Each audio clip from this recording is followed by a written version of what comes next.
Les Romains étaient de remarquables ingénieurs et de brillants inventeurs. Mais la plupart des livres d'histoire passent sous silence toute une période au cours de laquelle un certain nombre de grands esprits ont véritablement révolutionné le domaine de la connaissance scientifique et technique. Une période considérée comme l'âge d'or du progrès technologique en Orient.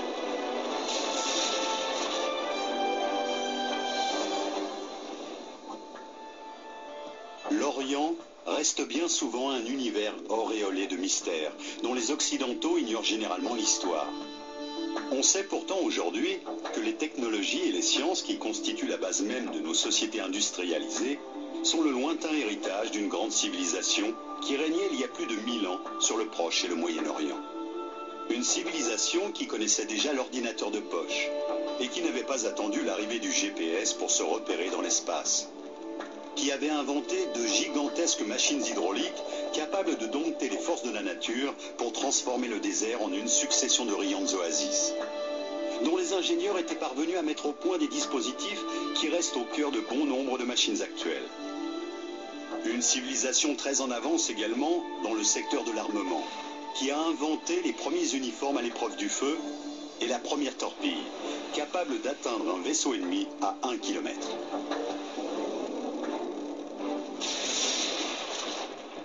L'effondrement de l'Empire romain marque un grand tournant pour la civilisation occidentale. Tandis que l'Europe s'enfonce dans une longue éclipse, oubliant une bonne partie de l'acquis des grandes civilisations de l'Antiquité, le monde oriental, lui, s'épanouit. Comblant le vide laissé par la disparition des grandes civilisations antiques, les mathématiques, la médecine, la littérature et la physique connaissent au Moyen-Orient un essor remarquable. L'évolution qu'a connue la société pendant les 500 ans, qui du 8e au 13e siècle constitue l'âge d'or de la culture islamique, nous oblige aujourd'hui à revoir l'idée que nous nous faisons de l'histoire ancienne. Un grand nombre de savants, d'ingénieurs et d'artisans de l'époque étaient au sommet de leur art. C'était une époque de grande créativité. Tandis que l'islam, parti de la péninsule arabique, se propage en Inde, en Afrique du Nord et jusqu'en Espagne, les hommes de science musulmans accumulent une somme de connaissances telles que l'humanité n'en a jamais connue. Pendant 5 siècles, le monde musulman va être le centre du savoir et de la culture. L'Europe n'aurait jamais pu avoir le développement qu'elle a connu par la suite sans l'apport de cette culture. Pendant toute cette période qui a duré de l'an 700 environ à l'an 1600, voire au-delà, il y a une sorte de soif de connaissance permanente. Dès la fin du 8e siècle, apparaît une école qui restera longtemps à l'avant-garde du progrès technique et scientifique. Connue sous le nom de Maison de la Sagesse, c'est un peu l'équivalent de la Sorbonne ou de Polytechnique. Elle attire des intellectuels venus de l'ensemble du monde musulman. L'une de ses activités principales est le déchiffrage des ouvrages anciens qui contiennent les plans de machines en usage 1000 ans plus tôt. Les premiers savants arabes ont repris des textes hellénistiques et romains et les ont traduits, tout en développant les principes qui y étaient exposés. On trouve ainsi dans les manuscrits de cette époque un certain nombre d'indices qui donnent à penser que les ingénieurs du monde musulman, comme leurs prédécesseurs, s'intéressaient aux automates, l'équivalent de nos robots actuels. Plusieurs chercheurs actuels, comme Salim Al-Hassani, professeur à l'université de Manchester en Angleterre, ont étudié ces ingénieuses machines dont certaines, comme cette serveuse de thé, font appel à des procédés encore utilisés de nos jours. La serveuse de thé est constituée d'un réservoir placé au-dessus d'un robot. Ce réservoir est percé d'un trou par lequel l'eau ou le thé peut s'écouler.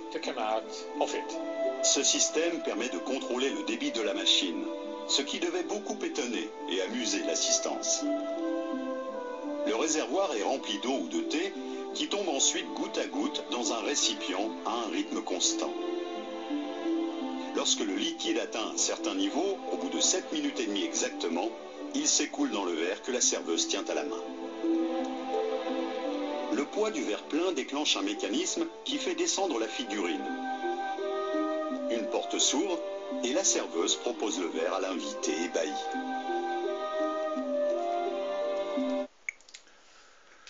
Bonjour à tous. Dans cette nouvelle vidéo, je vais vous parler de cet héritage scientifique que nous aurait laissé le monde arabo-musulman.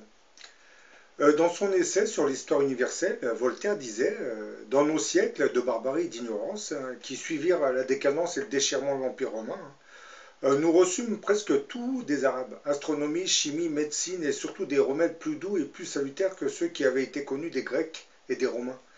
L'algèbre est de l'invention de ces Arabes, notre arithmétique même nous fut apportée par eux. Bon, aujourd'hui, les philosophes que nos médias ne cessent d'inviter sur les plateaux de télé pour débattre de sujets qui gravitent autour de l'islam, nous disent que cette religion représenterait une certaine vision de l'obscurantisme médiéval. Mais ils oublient souvent de préciser qu'à une époque, la religion islamique éclairait l'Occident par ses connaissances, pendant cette période qu'ils appellent l'obscurantisme médiéval.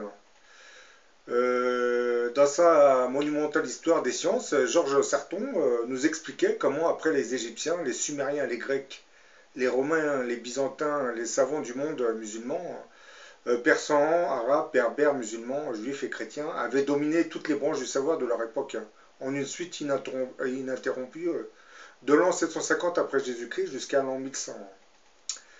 Ce sont justement ces caractéristiques qui expliquent que les savants arabes avaient été les premiers de l'histoire à conférer à la science un caractère universel, puisque avant eux, il y avait une science grecque, une science persane, une autre science indienne, une science chinoise, etc., etc., qui, malgré des parentés de leurs préoccupations, conservaient chacune une spécificité qui lui était propre.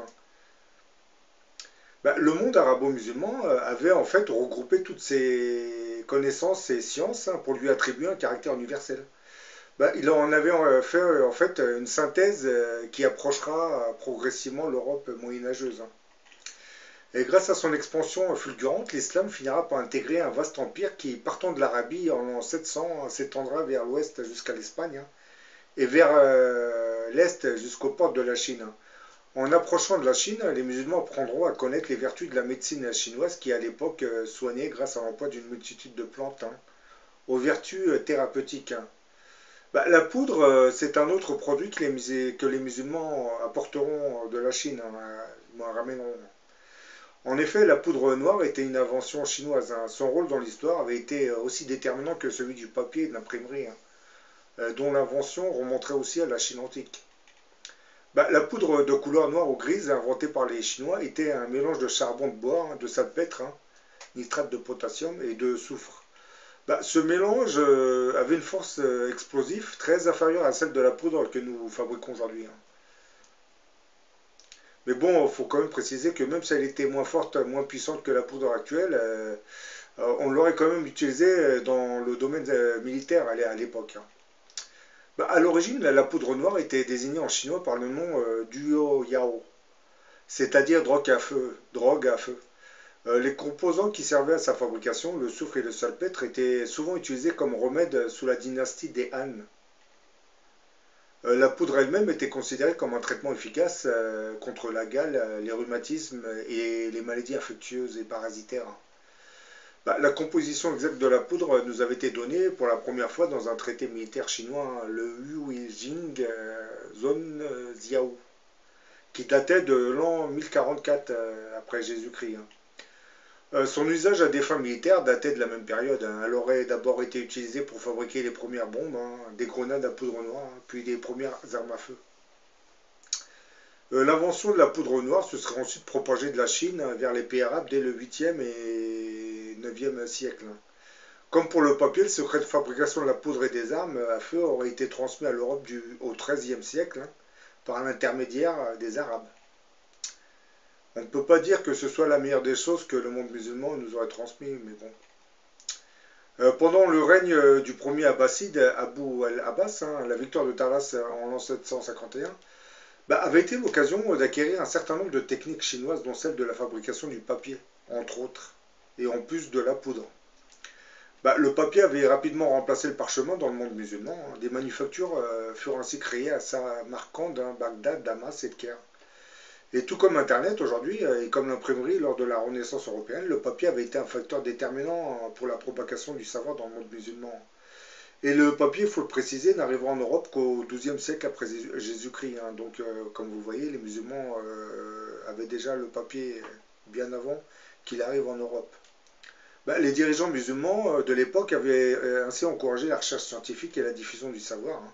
Par exemple, Haroun al-Rachid imposera l'usage du papier dans toutes les administrations de l'Empire. Hein. Ben, l'introduction du papier, des chiffres arabes et de tout le savoir arabe en Europe facilitera la renaissance européenne à partir de l'Italie, hein, pays vers lequel beaucoup d'Arabes andalous, dont les savants émigreront lors de la Reconquista catholique espagnole. Hein. Et le génocide des musulmans andalous qui s'en suivra. Hein.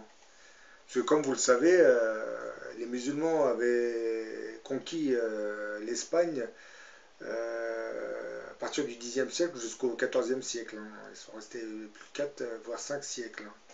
Précisons, quand je dis Xe siècle, c'est bien avant, puisqu'ils sont arrivés à Poitiers en 732. Donc au 7e siècle, ils étaient déjà en Espagne, les musulmans. Quand je dis musulmans, ce sont surtout des berbères qui avaient été islamisés, hein, les berbères de l'Afrique du Nord qui avaient été islamisés, qui ont servi de troupes militaires pour l'invasion de l'Espagne. Bon, c'est pas vraiment une invasion, hein, puisqu'à cette époque, certains rois, il y avait un conflit entre deux rois, et l'un des deux rois demandait l'aide des musulmans, mais lorsqu'ils sont arrivés, ben, les musulmans ont fini par prendre le contrôle de toute l'Espagne hein, par la suite. Bon, comme je viens de le dire, en précisant quand même que les Arabes andalous ou sarrasins, comme on les appelait en Europe, hein, étaient en réalité des berbères islamisés ou arabisés. Ben, grâce à leur conquête militaire, les musulmans qui étaient arrivés jusqu'aux portes de la Chine traverseront l'Inde, hein, et là ils en apporteront les fameux chiffres aussi, ce qui facilitera les opérations d'arithmétique et donnera naissance aux mathématiques. Bon, en Europe, avec les chiffres romains, il était impossible d'effectuer de tels calculs. Hein. Si l'origine des chiffres était indienne, pourquoi donc on dit qu'ils sont arabes? Bah, parce que tout simplement, et comme bien souvent dans le domaine des sciences, les Arabes avaient joué le rôle d'intermédiaire entre les inventeurs et la société européenne du Moyen-Âge. Au 8e siècle après Jésus-Christ, alors que l'islam s'étendait sur une partie de l'Afrique et de l'Asie, hein, les califes de Bagdad décideront de faire traduire les œuvres majeures des peuples sur lesquels ils régnaient. Parmi elles se trouverait l'œuvre de Brahmagupta, un mathématicien indien. Hein. Sa numérotation à 10 chiffres était si ingénieuse que les marchands arabes l'adopteront immédiatement et la transmettront aux Italiens avec lesquels ils commerçaient. Ben, il faut noter que Brahmagupta fut le premier mathématicien à utiliser l'algèbre hein, pour résoudre des problèmes astronomiques. Hein. Et il proposera comme durée de l'année 365 jours, hein, 6 heures et 5 minutes et 19 secondes. Ah oui, c'est précis quand même. Et lors d'une première estimation, hein. Puis par la suite 365 jours, 6 heures et 12 minutes et 36 secondes dans un second ouvrage. Ben, il avait découvert l'année, en fait, compte ce savant indien Brahmagupta. Ben, les astronomes musulmans reprendront les connaissances de ce fameux Brahmagupta, hein, qu'ils développeront, et grâce à l'Espagne musulmane, certains aspects de cette science astronomique hein, arriveront jusqu'à l'Europe. Quant aux mathématiques, on peut dire qu'elles se seraient constituées à partir des mathématiques grecques, indiennes et mésopotamiennes, hein, avant d'avoir un développement propre. Hein.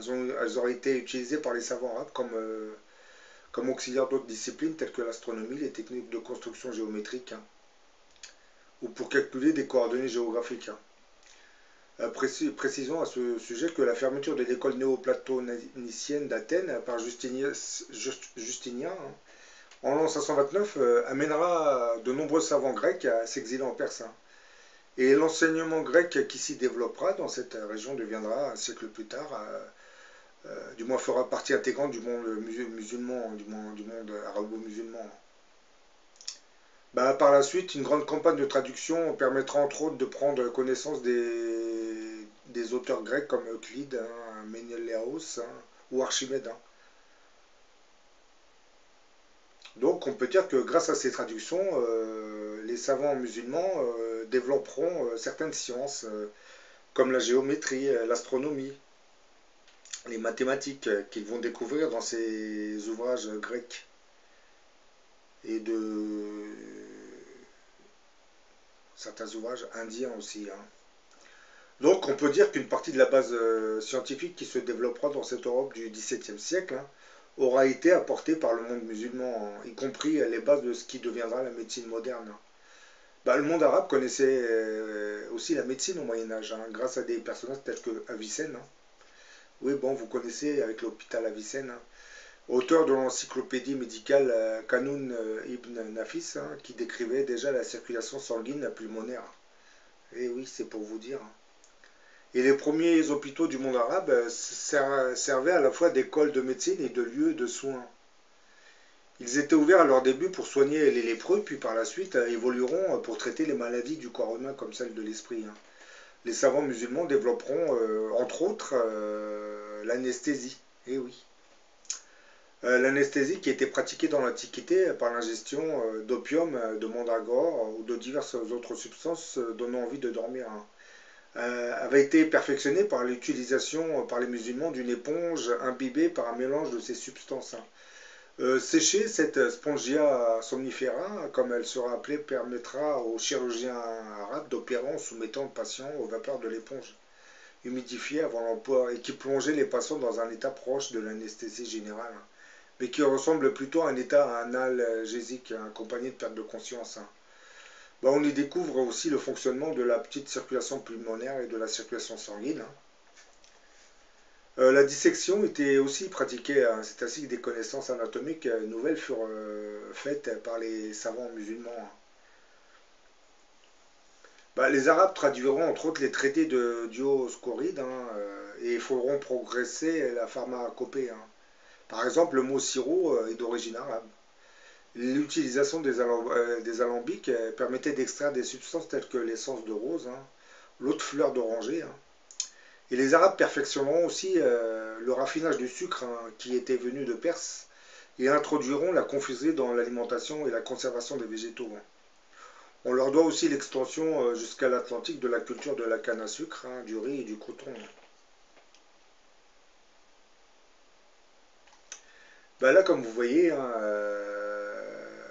quand on écoute nos philosophes à la télé, hein, surtout ceux qui sont proches des milieux francs-maçons ou libertaires, hein, qui viennent nous dire que l'islam c'est une religion obscurantiste, je voudrais juste leur dire qu'au Moyen-Âge, pendant que l'Europe baignait dans l'ignorance, les savants musulmans développaient des sciences et des techniques qui deviendront la base de la science européenne. Oui, c'est que... Mais bon, je vais vous dire une chose, c'est que certains de ces philosophes qui se présentent, du moins qui viennent sur le plateau TV pour débattre, en sont bien conscients, hein, sauf que voilà, dans leur optique, ils sont là pour discréditer une religion hein, qui menacerait l'intégrité de l'État d'Israël, puisque beaucoup de ces intellectuels sont d'origine juive. Bah oui, c'est ça qui est malheureux. À part quelques-uns qui sont bien français, hein, mais on a tendance à surmédiatiser les philosophes d'origine juive, hein, comme vous le remarquez. Bon, je parle de Bernard-Henri Lévy, Finkielkraut, compagnie. Hein. Vous en avez beaucoup qui sont à la télé.